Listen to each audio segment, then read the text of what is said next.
Have you ever wondered why you know you should be doing certain things, but yet you just don't do them?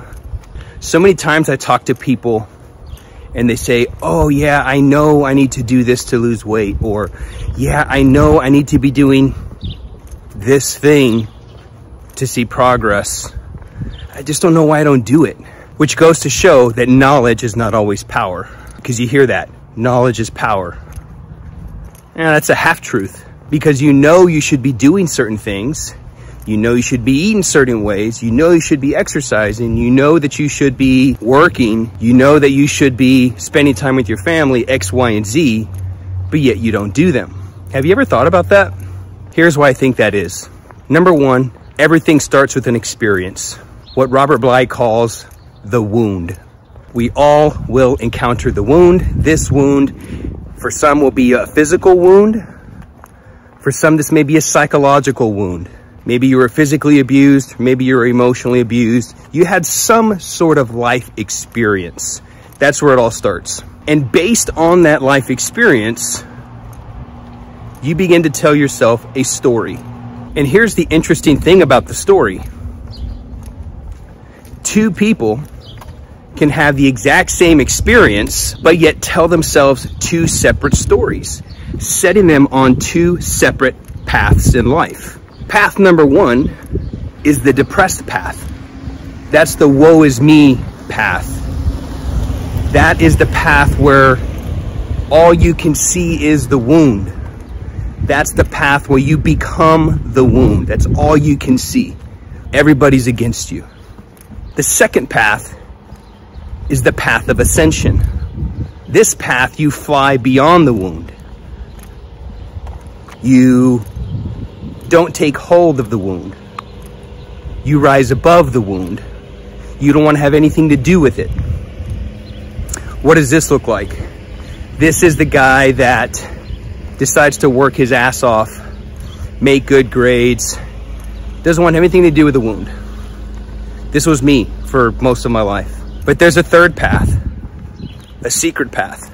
The third path is the path that takes hold of the wound and uses that wound to bring your greatest gifts to the world. Because Robert Bly says, ultimately, your wound, that place where you are wounded, mentally, emotionally, physically, will be your gift to the world. And so based on that wound, we begin to tell ourselves a story. That's the second thing that happens, right? Two people, same experience, same wound, separate stories.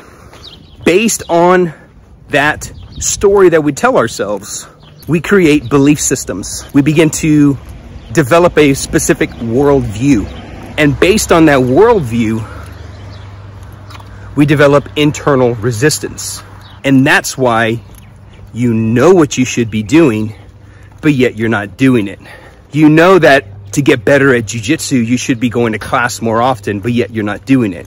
You know you should be eating better, exercising more, so that way you feel better about yourself, have more energy to play with your kids, etc., etc. You know that you should be executing your critical tasks every day and not scrolling social media for 3 to 4 hours a day, but yet we don't do them. This is why. There is a story somewhere in your life based on a life experience that you had, and that story has cemented a worldview, a belief system. We all have these. And based on that belief system, that leads to your actions or your inactions. And the destruction of all men, the poison of all men, is indecisiveness. A man that does not make decisions is doomed. So how do you overcome this? You change your story. You can't change the wound that happened, but you can change your story. That's something you have complete control over right now. You can't change the wound that happened, but you can change the story.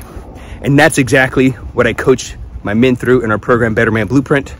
That's exactly what I coach all of our students through. We have a very specific system, step by step, to help them craft a new story, to create a new wound, to create new belief systems, and to take aligned action. If you want to finally take action in your life, change your story.